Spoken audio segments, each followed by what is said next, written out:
Ce projet il est venu de rencontres avec la volonté d'un homme, le préfet Jean-Christophe Parisot, qui souhaitait, dans le cadre de sa mission de service public sur la diversité, faire à partir du Languedoc-Roussillon un événement marquant, en rapport évidemment avec la diversité et plus précisément le handicap en général, toutes les formes de handicap. Vous allez évoluer avec une canne blanche, avec les yeux bandés, pour vivre dans la peau d'un malvoyant, d'un aveugle. Vous allez vous mettre sur un fauteuil roulant pour voir les difficultés qu'on peut rencontrer avec une simulation extérieure, en fait, dans un village dédié. Vous allez apprendre quelques bases de la langue des signes, au cas où un jour vous ayez à rencontrer quelqu'un qui est malentendant, vous saurez lui dire bonjour, merci, au revoir. Vous vous rendrez compte que c'est un langage à part entière. Cette rencontre a lié le préfet Jean-Christophe Parisot à Marie-Hélène Delon et moi-même. Et ensemble, nous avons cheminé vers la construction d'un événement de 3 semaines qui consiste à sensibiliser les collégiens du Languedoc-Roussillon donc aux différentes formes de handicap.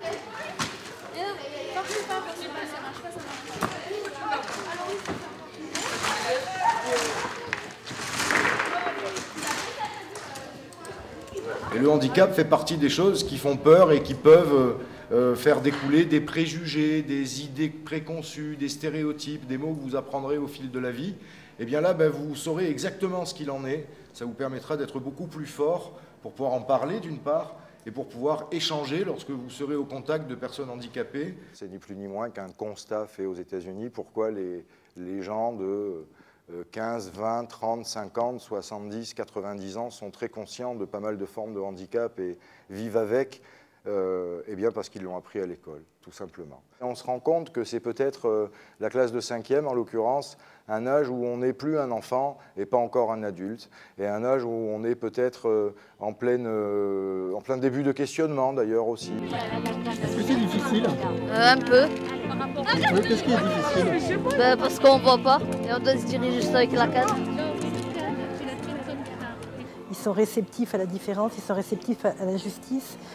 Ces enfants, ils en ont parlé à leurs parents, à leur entourage, partout. Et en fait, c'est ça qui donne du poids à notre affaire, c'est qu'on sème des graines qui poussent, voilà. Je suis immensément heureux aujourd'hui.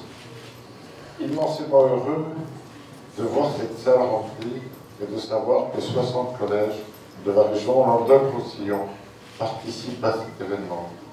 Les étudiants en soins infirmiers, ils ont leur place dans ce dispositif d'accompagnement, de découverte du handicap, spécialement. Évidemment. Évidemment, c'est la vraie vie, c'est la pratique. Et l'école d'infirmière, c'est notre... Ils encadrent toute la manifestation avec les Lions. Ce sont les piliers indispensables à la réussite du projet. Parce que les jeunes s'investissent, parce que bon, ils sont pleins d'idées, d'enthousiasme, et ils ont trouvé des sketchs qui sont très drôles et qui sont très pertinents, voilà. Après le petit circuit dans les graviers, tu vois, on les faisait rouler en fauteuil roulant dans des graviers et ils galéraient parce que c'est pratiquement pas possible de faire ça. Du coup, moi j'essayais à chaque fois d'en prendre un peu parti, d'essayer de lui parler calmement. Mais il y avait 50 personnes, d'essayer de le centrer en disant t'as vu une personne en fauteuil roulant dans un parc, et ben, elle ne peut pas apprécier les mêmes choses qu'une personne qui marche parce qu'il y a des endroits où elle ne peut pas aller à cause des graviers. Du coup, on essayait, moi j'essayais de leur donner des petits exemples comme ça. Ils ont absolument leur place et je dirais même sans eux, ça serait très difficile. Pour nous aussi, c'était la découverte, quoi. Ouais, voilà. Donc on l'a fait un petit peu avant, on s'est rendu compte, donc après on pouvait plus apprécier et mieux expliquer aux enfants, mais c'est vrai que nous aussi on n'est pas... Enfin, moi c'était la première fois que je faisais un parcours en fauteuil roulant ce matin. On a téléphoné à monsieur Gruet-Mazon qui est venu à donc le directeur, qui est venu à notre première réunion avec madame Crespi. Et puis ça s'est enchaîné. L'IFSI, c'était une évidence pour nous, parce que quand on est élève infirmier, on est capable de se tourner vers l'autre, vers la personne qui est avec un handicap. Et je pensais qu'en effet, c'était une proposition qu'on devait faire à l'IFSI. Déjà, l'infirmier, on peut considérer que c'est un acteur social, que ce soit dans le domaine du soin, de la prévention, de l'éducation à la santé. Alors déjà, au niveau pédagogique, il faut comprendre que ça fait partie au moins de 2 unités d'enseignement.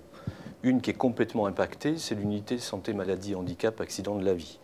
L'autre unité d'enseignement qui peut aller avec, c'est tout ce qui est santé publique, éducation à la santé.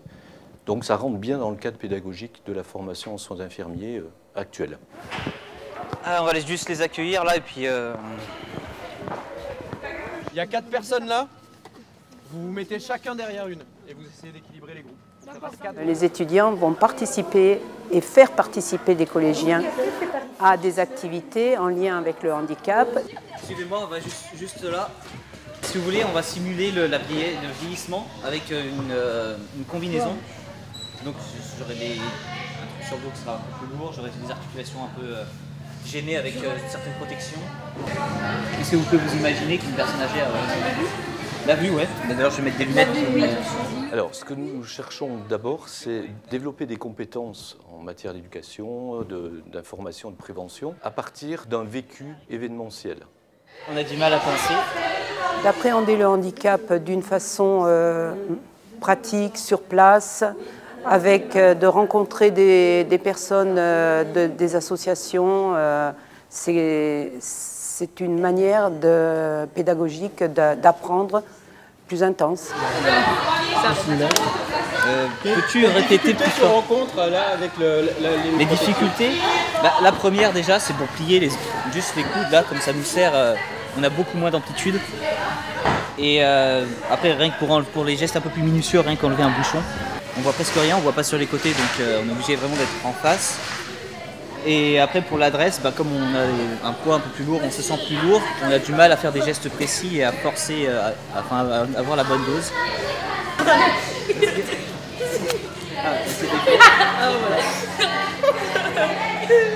Je vais la remettre. Au niveau de la vision, sur les côtés. Ils vont se confronter à d'autres acteurs, il y a des partages qui se font, de la connaissance et de la reconnaissance mutuelle entre différents partenaires. Et du coup, eux qui sont futurs professionnels, ils vont comparer aussi leur approche d'un domaine comme celui du handicap, par exemple. La vision, on est forcément gêné, on est obligé de se mettre en face des choses pour bien les voir. Et au niveau de l'audition, ça ne change pas beaucoup, mais par rapport à moi. Mais c'est quand même... il faut vraiment regarder la personne pour essayer de lire presque sur ses lèvres pour comprendre. C'est plutôt handicapant, on a des repères différents. Alors en fait, j'ai un défaut d'audition, c'est pour ça que tout à l'heure j'ai passé mon appareil. Donc j'ai 50% d'audition en moins, c'est ça. 50% d'audition en moins dans l'oreille droite, donc l'autre fonctionne bien, donc je vous entends bien, donc tout se passe bien. Le truc c'est que là vous me parlez, il y a un peu de bruit, j'entends tout, mais il suffit que vous parliez un peu bas sur ma droite, et je ne vais pas forcément comprendre, je vais vous entendre, mais je ne vais pas forcément saisir ce que vous voulez me dire. Et je vais vous demander de répéter assez régulièrement. Vous pouvez demander à tous ceux qui me connaissent. Essaye de la porter jusque... Ah, t'as un peu de mal à avancer un peu plus? Voilà. Qu'est-ce que t'as ressenti? C'est 2 fois plus difficile de bouger et on n'entend pas, pratiquement pas. Maintenant, mon petit frère, il est grand quand même, mais il bouge pas beaucoup. Il dit rien. Des fois, j'aimerais bien le faire rire. Quand on se promène, les messieurs et les dames le regardent beaucoup aussi. Et puis, des fois, mon frère, il fait des gestes tout bizarres. Il bat les bras, comme pour s'envoler. Il y en a qui ont peur de ça. Ils croient que c'est une maladie qui s'attrape. Mon petit frère, il est né comme tout le monde, mais il vient aussi un peu de la lune. Eh ben oui, il a tout qui brille, comme la lune.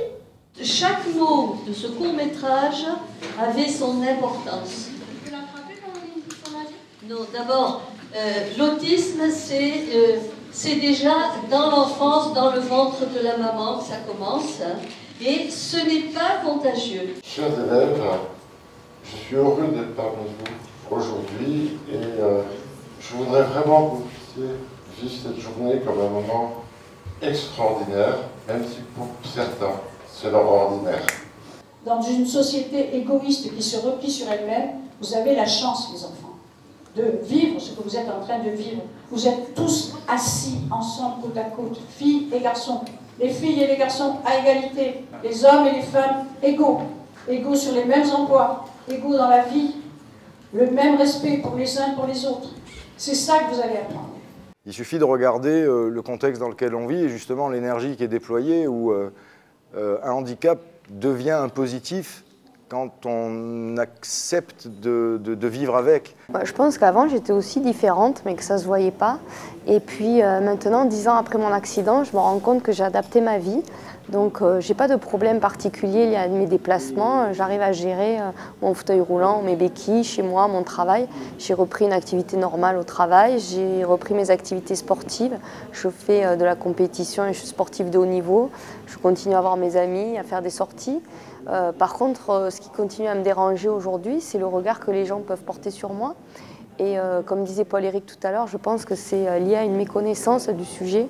Et je pense que de parler à ces jeunes collégiens de 5e et leur expliquer déjà dans un premier temps ce qu'est le handicap, ça peut leur permettre justement de ne pas avoir ces préjugés, de ne plus en avoir peur et puis peut-être plus tard d'évoluer dans la vie avec des regards différents sur les personnes en situation de handicap.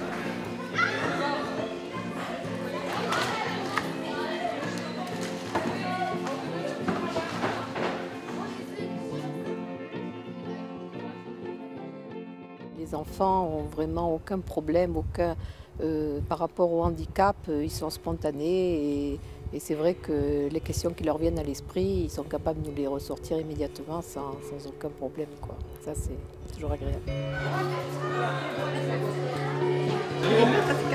Est-ce que c'est difficile? Oui, monsieur, mais je comprends les personnes handicapées qu'il faut être gentil avec eux pour pouvoir alléger leur quotidien qui est assez compliqué comme cela. 25 ans qu'il me manque une jambe et demie. Ça fait 25 semaines que j'ai besoin de lunettes. Je suis beaucoup plus embêté par le fait de ne pas avoir mes lunettes que par le fait d'avoir une jambe et demie de moins. Tout dépend du degré de handicap. Le handicap, c'est quelque chose qui n'est pas un état. On a un handicap par rapport à quelque chose, par rapport à un élément extérieur. Et bien, j'assume le fait de dire que sans mes lunettes, aujourd'hui, je suis handicapé, pas avec mon fauteuil roulant. Quelqu'un décrit comment elle s'est passée la scène? On est où? Il se passe quoi? On est dans un cabinet médical. Ouais. Il y a une dame qui est devant un bureau, devant un ordinateur. Une secrétaire. Voilà, parfait. Et elle reçoit des appels et elle reçoit des clients. Donc elle les fait des patients, elle les fait asseoir sur des chaises. Et comme tout à coup, il y a un malentendant qui arrive. Et la dame au début elle ne savait pas. Mais après le monsieur il lui explique qu'il est sourd, mais après la dame elle lui dit allez vous asseoir, mais il ne réagit pas et après elle lui fait un signe, comme ça il reconnaît qu'il faut aller s'asseoir. Mais par contre, elle a fait sauter une personne à sa place, mais normalement il fallait lui dire de venir. Elle aurait dû lui expliquer parce que lui expliquer qu'il est comme vous êtes comme nous, mais sauf que vous êtes sourd. Ouais. On connaît tous ses goûts. Tous ses goûts. Quoi d'autre dans le comportement des gens? La dame, elle s'est poussée. Elle s'est poussée? Pourquoi elle s'est poussée à ton avis? Elle aurait pu prévenir, elle aurait pu aider? Elle est méfiante. Elle est méfiante? Ouais, elle a peur, elle est méfiante. Elle est gênée? Est-ce qu'elle est gênée à votre avis? Est-ce qu'on est gêné quand on est à côté d'une personne? Ça arrive? Mais à votre avis, est-ce que c'est normal d'être gêné? Non? Au contraire, il faut être aidante, comme elle disait. La personne, elle aurait pu aider. Qui est-ce qui est volontaire pour rejouer la même scène, mais en faisant tout très bien? Il faut 5 ou 6 personnes. Bonjour. Ça serait pour un rendez-vous. Oui. J'ai rendez-vous à midi pile. Oui. Et il faudra que vous veniez me tapoter ou quelque chose comme ça parce que je suis sourd.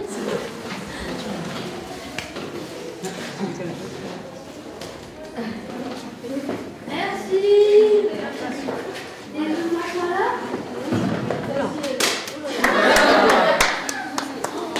Bravo. Il y a aussi des gens dans votre entourage qui vont perdre ce sentiment de gêne qui apparaît de manière presque instinctive. D'accord? Donc en fait, ça passe par le comportement de chacun. Handicapé.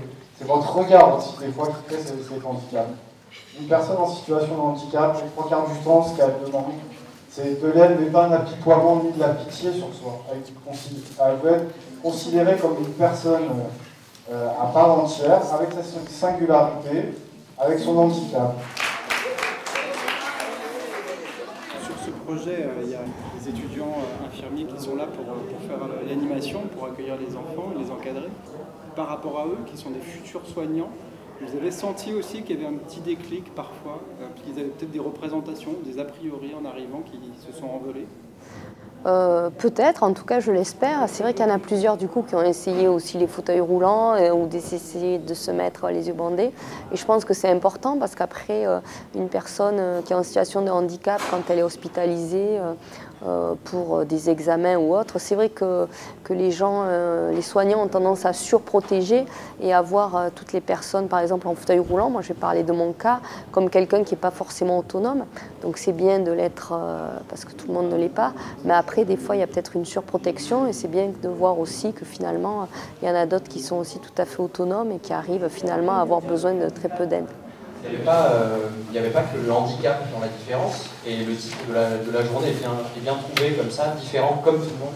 On peut être un métis, on peut être un étranger, on peut être homosexuel d'un milieu social très pauvre, on peut être gros, on peut être moche. Il y a beaucoup de choses qui peuvent être des handicaps, et vous êtes vous les futurs adultes.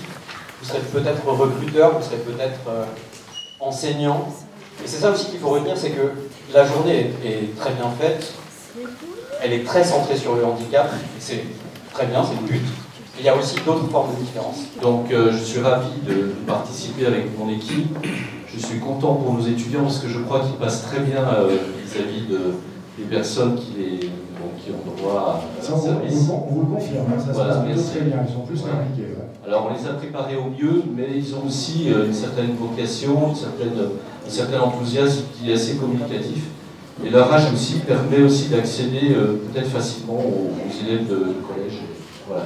Merci de votre soutien, merci de votre aide aux côtés de Lyon. On va faire des petits ateliers, on va vous séparer en 4 groupes et on va vous faire tourner d'atelier en atelier. D'accord ?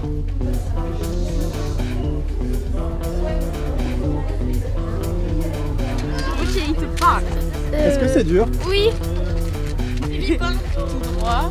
C'est très dur. Rien du tout. À gauche. Ouais, c'est toi, ça sent quoi?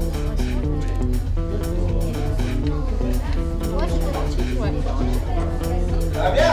Ok.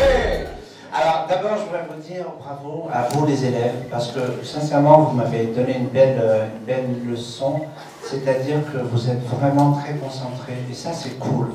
L'idée, c'est qu'il n'y a pas de malaise. Tu peux être handicapé, mais c'est pas pour ça qu'il faut qu'on se sente mal à l'aise, parce que on est tous et toutes dans le même monde. On fait partie du même monde. On peut être sur fauteuil roulant, on peut être quelqu'un qui est non-voyant, on peut être quelqu'un qui n'entend pas, mais d'abord on est la personne que l'on est.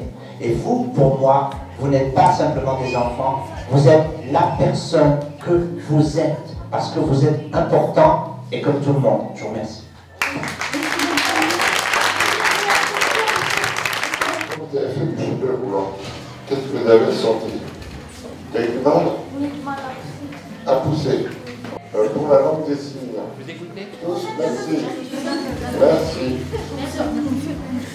On va vous appeler un par un et vous allez venir devant Grégory qui va vous remettre les diplômes. 2. Merci beaucoup. Léa. Merci les jeunes et à bientôt. On ne savait pas ce qui suffisait, on n'était pas envers les autres. Qu'est-ce que tu retiens de cette matinée? Mais que ceux qui sont handicapés, ils sont comme nous. Il n'y a pas de différence entre nous et les autres. Je pensais qu'ils étaient un peu jeunes, au final un peu surpris de leur écoute. Ils étaient quand même relativement attentifs et que le message quand même était bien passé. Maintenant on a compris que tout le monde était pareil, que ce n'était pas facile d'avoir un handicap. J'ai l'espoir que ces petites graines qui ont été plantées là pendant 2 jours pousseront un peu plus tard et puis que ça rebondira et que dans le futur on n'ait plus ce genre d'intervention à faire, quoi. Voilà, ça c'est un rêve. Je trouvais que c'était très ludique et on est bien mis en situation. On va leur dire de respecter les gens qui ne sont pas pareils que nous. Finalement, ils retiennent l'essentiel. On retient que c'est des personnes comme les autres, et qu'il faut apprendre à les considérer comme nous, quoi. Plutôt satisfait de cette journée et je pense que ça leur a apporté quelque chose et tant mieux. Beaucoup plu aux enfants, c'était très intéressant et surtout que nous on a eu un groupe qui était volontaire pour venir, donc du coup ils étaient super intéressés et ils ont appris beaucoup de choses. Ils sont venus avec déjà une connaissance théorique du handicap, mais aussi très sensibilisés par le parcours de la vie de M. Parizeau qui leur avait expliqué son propre parcours. Il faut apprendre à respecter les personnes âgées qui ont des problèmes et quand on peut les aider, on les aide. Ça leur a tellement plu qu'ils veulent continuer avec faire partager cette aventure avec d'autres enfants. Qu'est-ce que vous avez envie de leur dire à ces jeunes qui ont découvert le handicap? J'ai envie de leur dire, ne regardez plus les autres de la même manière. Il faut les aider, mais il faut toujours les considérer comme des personnes normales. Pensez que vous pourriez peut-être un jour vous-même être en situation de handicap, mais que ce n'est pas grave. Il fallait de l'effort, de l'envie. Et... Voilà, tous différents comme tout le monde, tous. Il y a des solutions, il y a des outils, il y a des personnes, et c'est ça qui est le plus important. C'est non pas banaliser la différence, mais montrer que la différence, elle est riche. Quelques réactions par rapport à cette journée? Bonne chance, monsieur le préfet, on est toujours avec vous. Différent. Différent. Comme tout le monde. Comme tout le monde. Différent comme tout le monde.